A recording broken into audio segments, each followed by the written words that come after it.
to introduce the lovely Boris Padovan, who is a very long-term contact of mine. I've known for, I think, and worryingly, nearly 10 years since we've been working together back in CETA days. And I'm very happy to have him on our podcast today. So welcome. Thank you for joining us. Thank you so much, Rachel. Thank you for actually inviting me to your podcast. Oh, it's great. It's great. So as a point of introduction, I think it would be really great just to run through a little bit of background on you, if that's okay, Boris, just to run through really your journey through airline and airport IT and how we come to be sat here today. So do you want to start us from the beginning? Yeah, sure. My pleasure. Well, I actually have been in the industry for 20 plus years, and my very first job was with Swiss Air when Swiss Air was still flying as Swiss Air before they went to Chapter 11. And within Swiss Air, there was an IT subsidiary called Atraxis, and maybe some old veterans still remember this company. And within Atraxis, I was responsible for sales for all that had to do with e-business. These were the days when e-business was just coming up, when we were developing first internet booking engines and distribution through the internet and so on and so forth. When this Swiss Air disappeared, EDS took over assets. EDS at this point in time was a very large American outsourcing company that had quite a significant footprint within the aviation industry. And EDS was providing core IT services to airlines in form of passenger service systems, PSS, to airlines like a Continental at this point in time, to a Copa. I think there was also Flybe on the system and lots of others. And we, in the former Swiss Air IT Atraxis, also had some good PSS customers, not only Swiss at this point, but also SM Brussels, and we won some additional customers. I worked for EDS, again transitioned into EDS for 10 years and was in the end responsible for the sales for Europe, Middle East, Africa, with the exception of the United Kingdom, actually. And it was actually, I would say, a good company to work for, a great company, and we had quite some successes in air services with the airline team. After EDS, I was headhunted. I went to CETA. I think we all know CETA. CETA at this point in time, cooperative, set up by the airlines in order to share, to leverage IT infrastructure among the airlines. Within CETA, I was responsible for Northern Europe, across all solution lines. CETA had quite a significant footprint, still has quite a significant footprint in airlines and in airports. And the solution lines CETA were providing services were from airports to government services to airline services, and of course all the IT infrastructure services. Was there for 5 years, again responsible for Northern Europe. We also had some very interesting airport business, and this was actually the first time I really got in touch with airports. A very successful joint venture with Düsseldorf Airport when it comes to airport IT.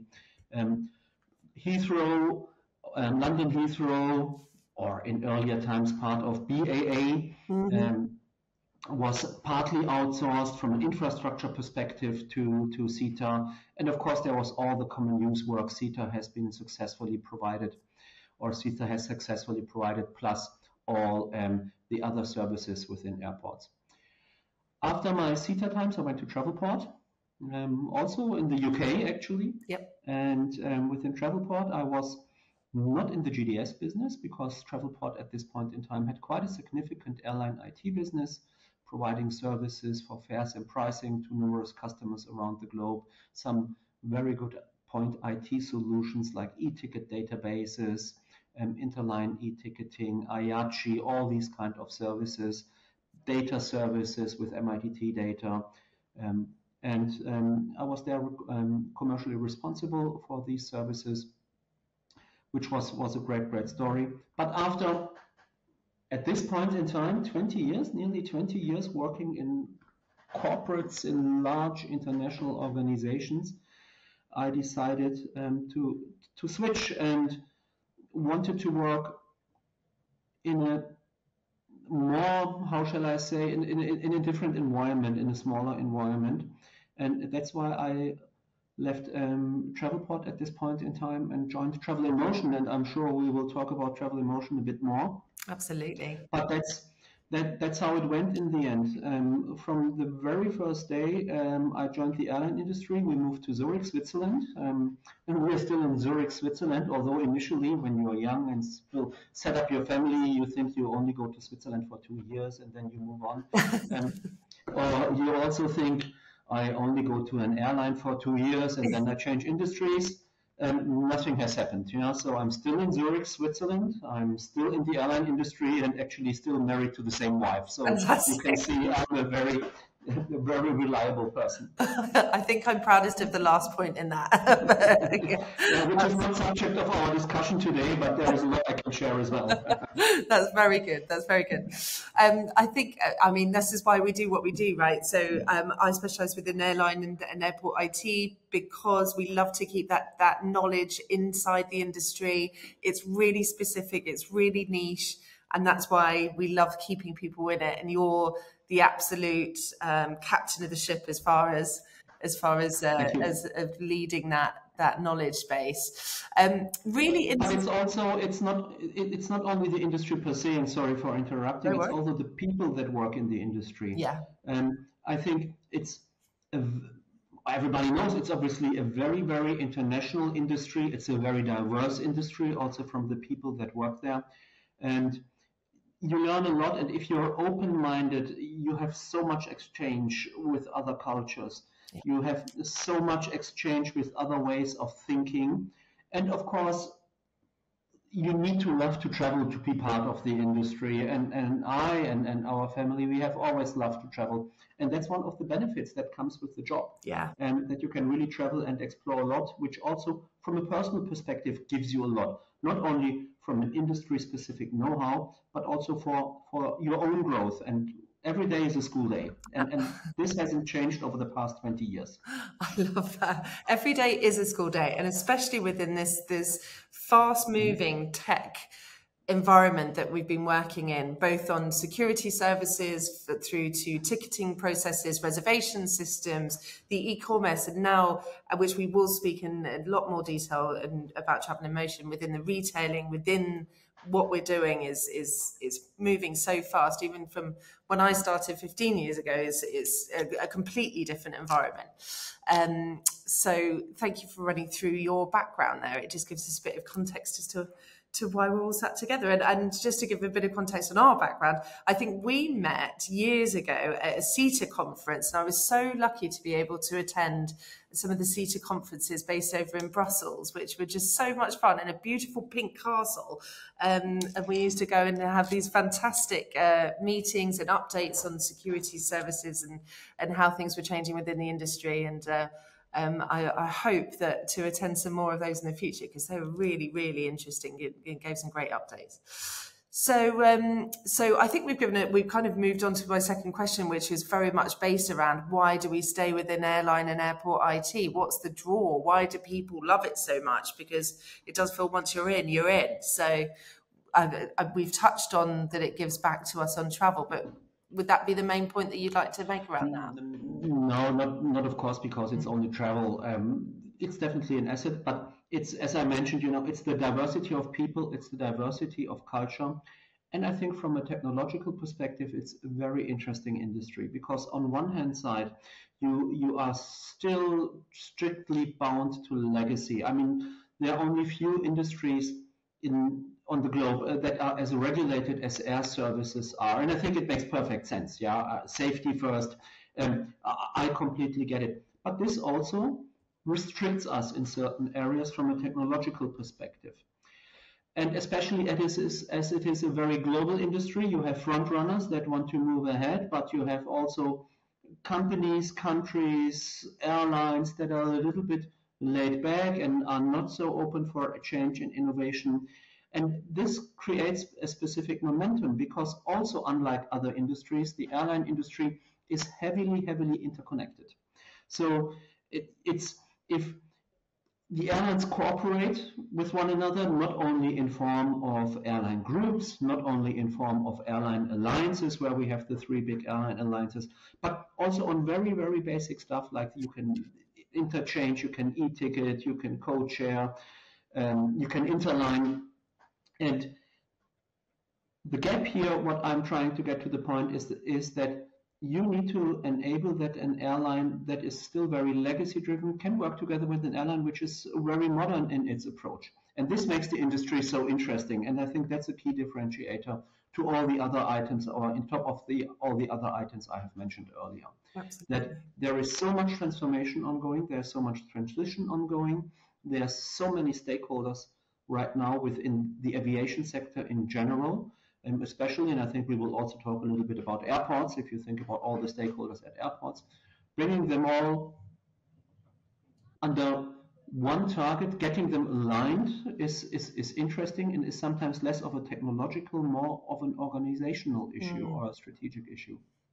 Absolutely. So I mean, do you find that sometimes, and I'm going a bit off our predisposed areas of focus here, but do you find sometimes that you have to keep your one foot in the slowest movers camp, if you know what I mean? You have to be able to absolutely, because if airlines, for instance, lots of airlines run certain routes as joint ventures, where they do everything together, but they still belong to different airline groups. They have different paradigms when it comes to technologies.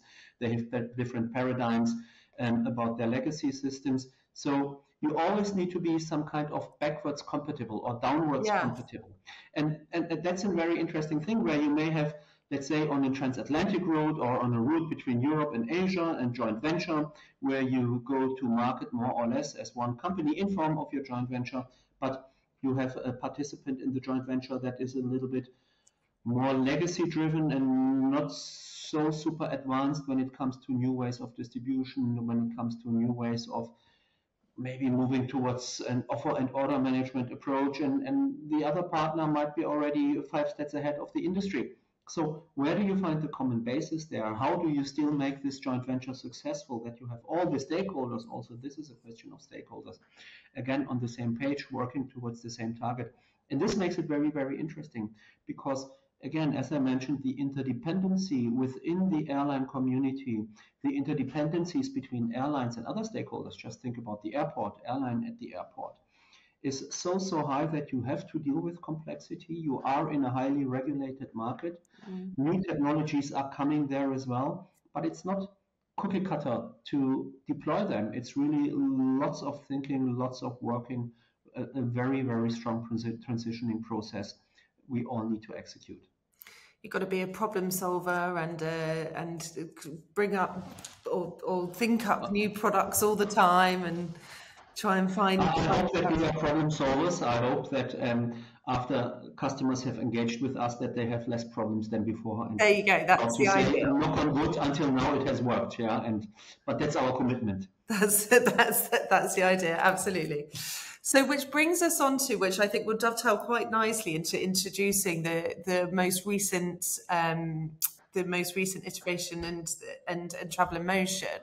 Some of the key technological advancements which are shaping the industry at the moment are driven through need, which I think Travel in Motion is stepping in and providing some excellent consultancy services to be able to solve. So, do you want to talk a little bit about those changes that are happening and how Travel in Motion is stepping in to help that?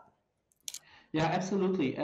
But maybe to quickly introduce Travel in Motion, we are a small consultancy. Yeah, we are nine folks, and I used to say we all fit into a Volkswagen bus. So we are really a very, very small company. What we focus on as consultancy is really airline commercial IT with a big footprint in distribution. Yeah. There is so much going on in how airlines sell their services, their content, how they distribute it, that there is a big demand from the market for services, consultancy services, as we provide them. I joined Travel in Motion after, and I mentioned this earlier, being for decades in the corporate industry, because I really wanted to take a neutral position to airlines in order to provide the best value to airlines. And I hope that we do this without being driven so much by having sales targets. I've always been in the sales role of trying to push products down the throats of customers because I was tasked to sell them. So Travel in Motion, a little bit of background, was a company that was set up about 9 years ago by two colleagues of mine, Daniel Friedli and Nick Stott, both in Zurich. And we work together at Swiss Air already, we work together at Atraxis, we work together at EDS, and we are neighbors, by the way.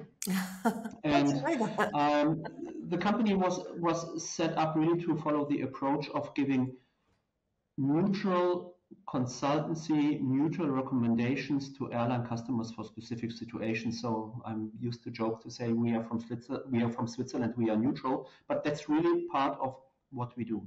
Right now, again, we are 9 persons, we are 9 people, and we focus on airline distribution, and we address the big items that are currently ongoing within airline distribution. We can talk about these items in more detail, but the one thing is, how do airlines distribute actually? There is legacy distribution, where you distribute through legacy GDS, and the new, not that new technology that is there is NDC. And now we see NDC, it stands for New Distribution Capabilities, really is starting to kick off. And airlines are wondering what to do with NDC, for instance. So that's the one area where we are really, really strong in helping airlines implement NDC, but not only from a technological perspective. And the other area is that airlines are still traditionally addressing their business when it comes to selling their services from legacy systems, passenger service system, reservation systems, CRS, however you want to call them. It's an oligopoly of vendors that is currently dominating the market. And the problem with those systems is that they are pretty much built around a chip, but not around the customer, not around the passenger. And the whole other industries, all the other industries have moved on when it comes to retailing to have everything really focused around the customer. And this is now slowly also coming over to the airline industry.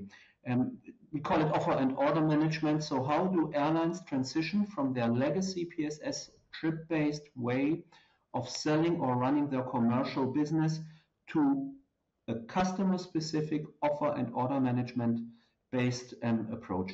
That's the second big area we are currently working. Besides some other areas, we help airports in certain areas, and so on and so forth. We look for disruption services. But these are two of the main trends I'm currently seeing in the industry. Fantastic. Just a fundamental change of shifting that focus to customer-centric is central to, as you say, every other industry. And fingers crossed we can push the airlines in that direction as well, because it would be very nice to not be told what to do and just it be a little bit more fluid and easy to go through the process, as well as purchasing through the process as well. So that would be good. Okay, brilliant. So with these changes that come on board, obviously we're pulling in clients left, right and centre. Travel in Motion has been growing, and also there is a partnership with Travel in Motion as well, I believe. Is that correct? Yes, we work very closely together with a Munich-based company called Oystin. Yep. And we have I would say, perfect cultural fit. But we also have a fit from what we offer. Because as I mentioned earlier, with the things we do at Travel in Motion, NDC, offer and order transition, we do this from a technological perspective. The Oystins, they are in the same area, but they do it more from a commercial perspective. So they help airlines to better fine-tune, to get in place a distribution strategy, which right now cannot be completely separated from what's going on with technology.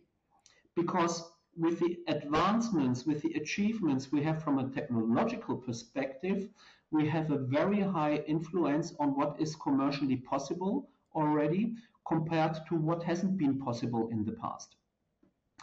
And that's the reason why we think that we have complementary offerings, and we can do the technological part more, they do more the commercial part, and with this we can give the airlines a complete seamless customer experience as well in the end, that we take care of really their distribution strategy, commercial strategy, as well as the supporting technology, and the technology as an enabler and the technology as a change agent.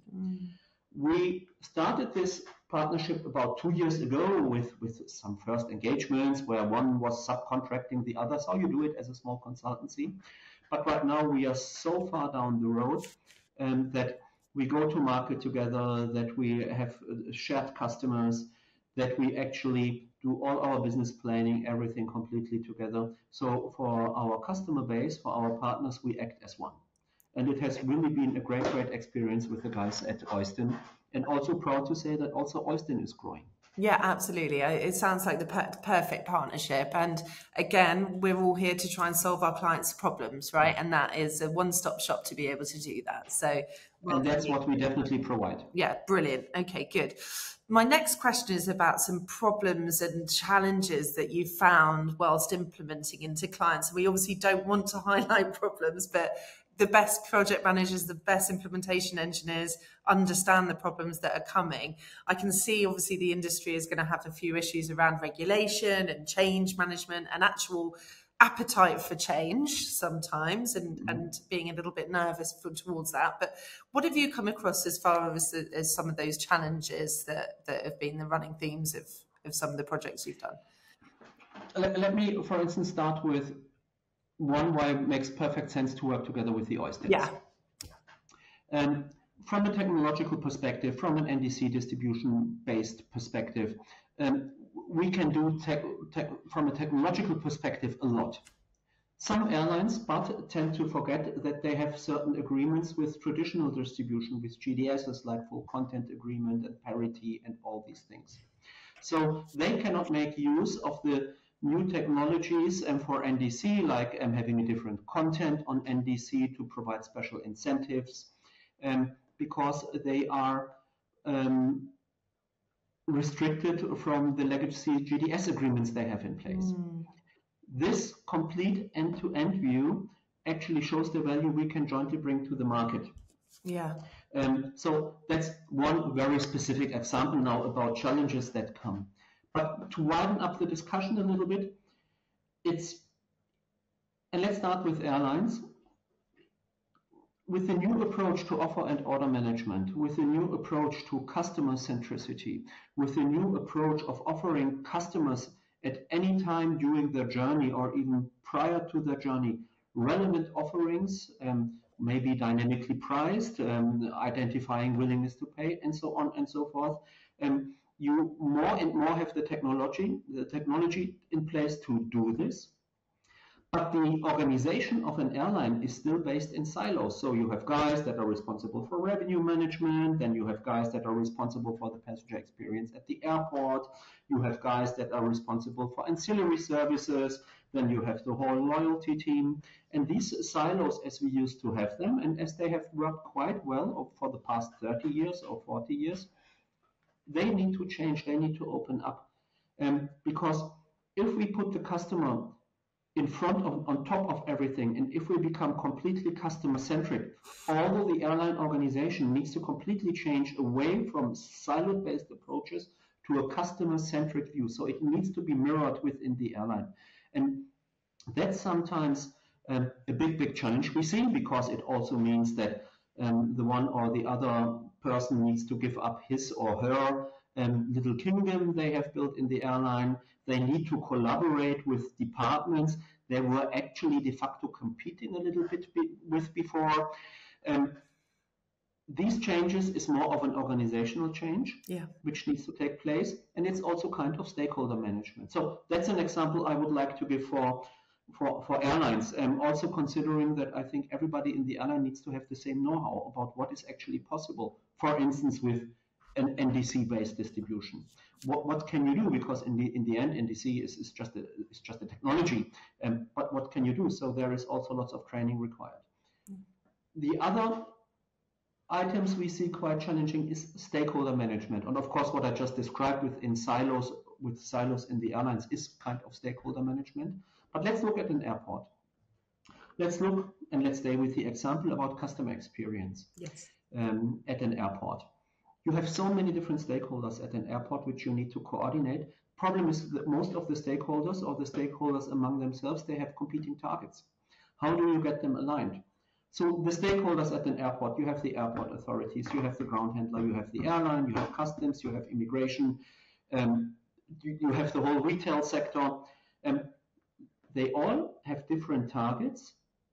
And how do you get them aligned that the customer is actually on also here the focus of all areas, and the customer is focus of all areas, and that also airlines together with airports can provide best customer services at any point in time, and also making relevant offerings to the customer during the customer journey, whatever the customer requires. So for instance, you are queuing at security, and fast track is open and there is no queue at fast track. How do you identify that you have a specific customer, and maybe you want to give this customer at this point in time for a special fee the possibility to change lines, to take over and go to the fast track.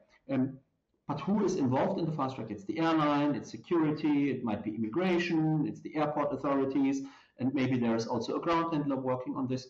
Getting them all aligned to enhance the customer experience, getting them all aligned to be able to make a relevant offer to the customer at this point in time, hitting the willingness to pay for the customer.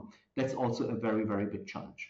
Yeah, my word. I'd never thought about it that way, but yeah, it's right from the marketing to the pinpoint to the getting everybody aligned to actually getting that customer to do exactly as you would like them to do and spend the money and go through that process is you're absolutely right. It comes right from the top to the bottom. Okay, fine. I can see a lot of challenges there. So first of all, check your contracts. As in everything, check your contracts. Consider travel in motion and Oyster. Check contracts, and then the rest of it is done through collaboration and making sure everybody's coming together at the right time, which obviously you guys are experts at. So that's great. So I feel like we're in a really customer-centric conversation point here, but we're trying to look ahead to the future. We're looking at what the future of the airline industry is going to come. I've seen some really out there stuff come from airports and travel and airlines. But what do you think is going to come in the next? Should we pinpoint it to 6 to 12 months? Where's the main focus going to be for most of your clients, do you think?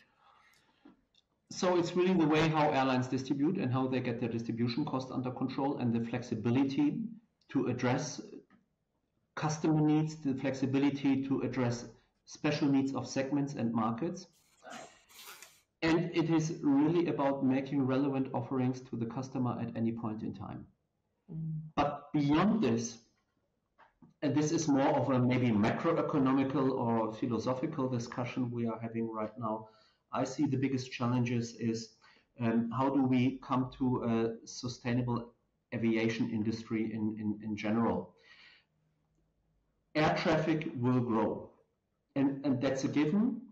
And I'm actually happy that air traffic will grow, not because it's my industry and not because it helps me to pay my mortgage being engaged in the industry, but it will grow because people will get together.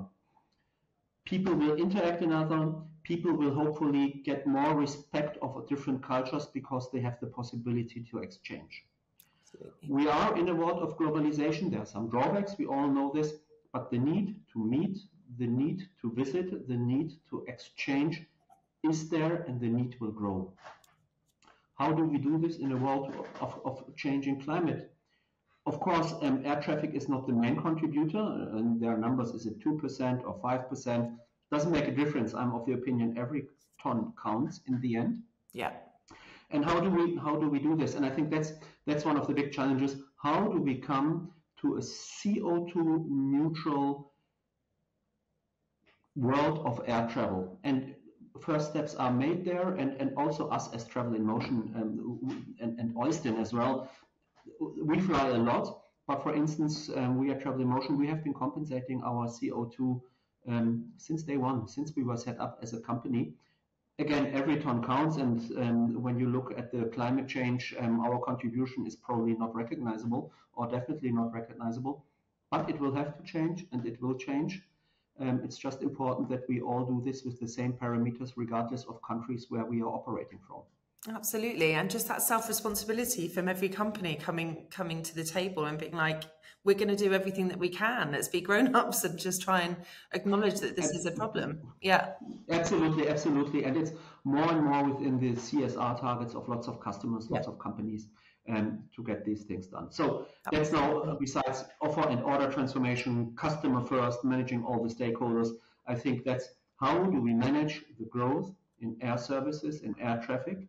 And it will grow, and I think it is good that it grows. Yeah. How will we manage the growth, and at the same time, how do we achieve getting closer to CO2 neutrality? But there are some great companies, there are some great concepts on the market, but probably flying will become more expensive because It's just all the external costs need to be covered somewhere. Absolutely, absolutely. And I think working with a company like you guys and with people that have the experience that you guys have and you're looking at the new players coming into the market, you've got all the experience from the old guys that have been in the market and know it and love it and feel it. And you're in an amazing position to be able to really coordinate all of those different players and be able to give the best advice to your clients at the best time. And that's so important. So, well, thank you for running through that, Boris. I really, really appreciate it. We like to give these short, sharp little snippets from our best advisors. So I really love that.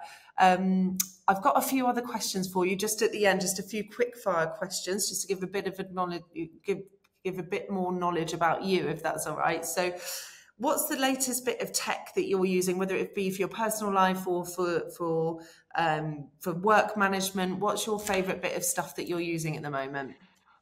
I'm in love with my iPhone. Ah, so good. I always got the very latest iPhone, and I think it's great because I use it for everything from banking, making photos, emailing, actually not talking. You know, it was once a phone, but I rarely use it now for making conversations. Yeah. For so everything. My iPhone. Brilliant, brilliant. What's your favorite food? You must have traveled a bit, so what's your favorite food?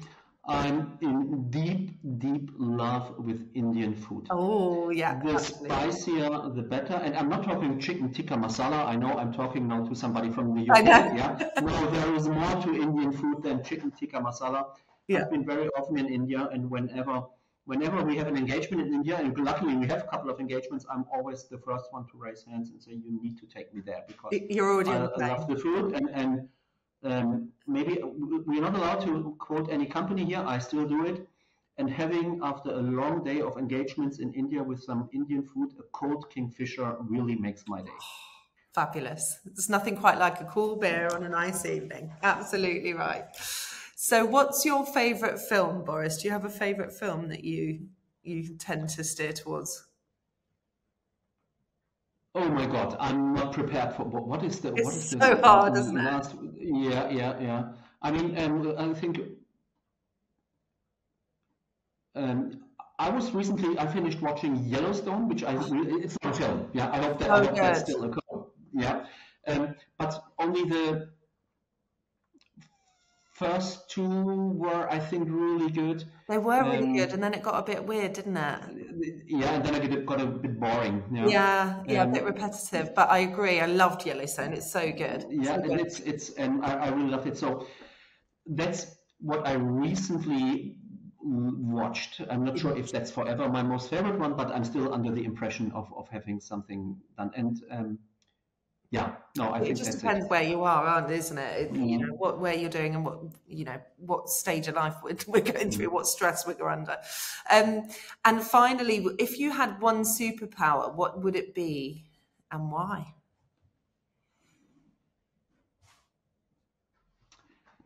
I really think that the single biggest problem we are facing these days is climate change. Yeah.